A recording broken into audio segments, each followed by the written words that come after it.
আলাইকুম ওয়া রাহমাতুল্লাহি ওয়া বারাকাতুহু। সম্মানিত দর্শক বন্ধুরা, আজ আরও একটি ভিডিও নিয়ে আপনাদের মাঝে আমরা উপস্থিত হয়েছি। তো আজকে আমরা যে ভিডিও নিয়ে আপনাদের মাঝে আসব, আমাদের আলোচক আছেন ফকির, সাধক, গবেষক ও লেখক জনাব এফ গোলাম মোহাম্মদ স্যার। সম্মানিত মোহতারাম, আমার সামনে উপস্থিত আছেন। আজকে আমরা সরাসরি আমাদের আলোচকের কাছ থেকে আমরা শুনব অহংকার আর গীবত বড় গুনাহ হাদিসে বলে। এই বিষয় নিয়ে দেখি আমাদের লেখক, সাধক, গবেষক কি হাদিস আমাদের মাঝে নিয়ে আসছেন এবং কিভাবে মানুষ অহংকার করে ধ্বংসের দিকে চলে যাচ্ছে। যেমন আল্লাহ তাআলা বলেছেন, অহংকার আমার চাদর, এটা নিয়ে যে টানাটানি করে তাকে আমি অপদস্থ করব, তাকে আমি ঘৃণা করব। তো আজকে আমরা সমাজের সবচাইতে যত খারাপ কাজ আছে, এই খারাপ কাজের একটা মূল হোতার অংশ হলো অহংকার, যেটাকে আমরা বাংলা ভাষায় বলে থাকি অহংকার পতনের মূল। এবং গীবত, এই দুইটা বিষয় নিয়ে যেহেতু আসছে, গীবত হলো আত্মার রোগ, কবিরা গুনাহ। এই গীবত করলে আত্মা মরিচে ধরে যায়, আত্মার ভিতরে রোগ ধরে যায়, আত্মা নষ্ট হয়ে যায়, মানুষরূপী সেই মানুষটাই এক সময় অমানুষ হয়ে যায়। তো দর্শক, আমি আর কথা বলবো না, সরাসরি আমি চলে যাচ্ছি আমাদের সাধক, লেখক ফকির গোলাম মোহাম্মদ স্যারের কাছে। দর্শক, আমাদের সাথে থাকুন, চোখ রাখুন মানুষের মুক্তি কোথায় চ্যানেলে। সরাসরি আজকে আমরা চলে যাচ্ছি স্যারের কাছে। আসসালামু আলাইকুম ওয়া রাহমাতুল্লাহ। স্যার, ওয়ালাইকুম আসসালাম। অহংকার আর গীবত বড় গুনাহ হাদিসে বলে। অহংকার আর গীবত বড় গুনাহ হাদিসে বলে। অহংকার গীবত যত সব ধর্ম ব্যবসায়ীর দলে। অহংকার গীবত যত সব ধর্ম ব্যবসায়ীর দলে।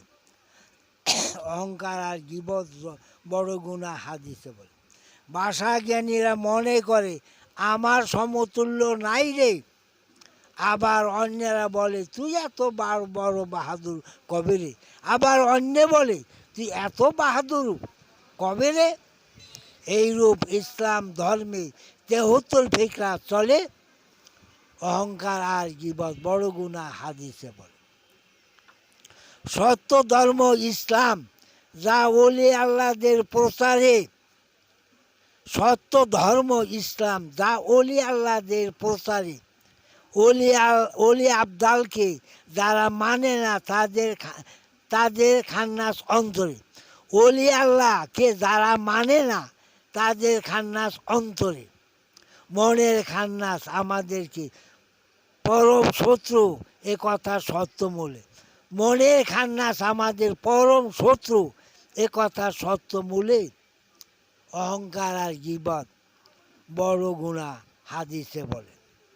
অদম গোলাম মোহাম্মদ ভেবে কয় এইবারে, যাহারা নবীজির আহালে বয়াত গ্রহণ করিতেছেন না একবারে, যাহারা নবীজির আহালে বয়াত গ্রহণ করিতেছে না একবারে, তারাই নামের মুসলমান, থাকে সদায় কাফেরের দলে। তারাই নামের মুসলমান, থাকে সদায় কাফেরের দলে। অহংকার আর গীবত বড় গুনাহ হাদিসে বলে। ধন্যবাদ সম্মানিত আলোচক এফ গোলাম মোহাম্মদ স্যারকে। সুন্দর এবং গুরুত্বপূর্ণ দুইটি বিষয় নিয়ে খুব সংক্ষিপ্ত আলোচনা করলেন, অহংকার, গীবত।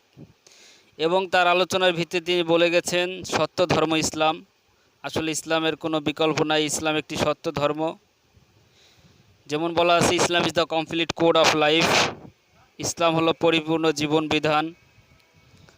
এবং এখানে স্যার বলছেন যে খান্নাস অন্তরে, যেটা আমরা সূরা নাসের ভিতরে পাই, পবিত্র কোরআনের 114 নম্বর সূরা আন নাসের ভিতরে আল্লাহ তাআলা বলেছেন, আল্লাজি ইউওয়াসু ইসফি সুদুরিন নাস। মানুষের অন্তরে থেকে যে কুমন্ত্রণা দেয়, ধোঁকা দেয়, এই বিষয়টি নিয়ে এই স্যারে হয়তো আমাদেরকে বুঝাইতে চেয়েছেন যে মানুষের অন্তর থেকে খান্নাসকে দূর করতে হবে, খান্নাসকে বের করতে হবে। বের না করিলেই আজকে আমরা বিভিন্ন অহংকার এবং গীবতের কাজে লিপ্ত থাকি।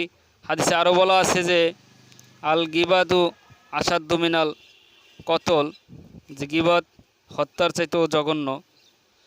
এবং গীবত এমন একটি রোগ যেটা করলে মানুষের,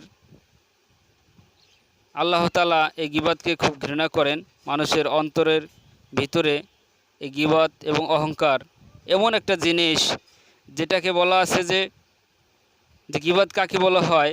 গীবত এমন একটা বিষয় যে একজন মানুষ আরেকজন মানুষের আলোচনা সমালোচনা করলো, ওই ব্যক্তি উপস্থিত থাকলে লজ্জা পেত, এতটুকুই বলাটাই গীবত। এর চাইতে অনেক বড় ধরনের বিষয় নিয়েও আমরা অনেক সময় গীবত করে থাকি। তো আমরা গীবত থেকে বেঁচে থাকব, এই গীবত থেকে আমরা বেঁচে থাকব।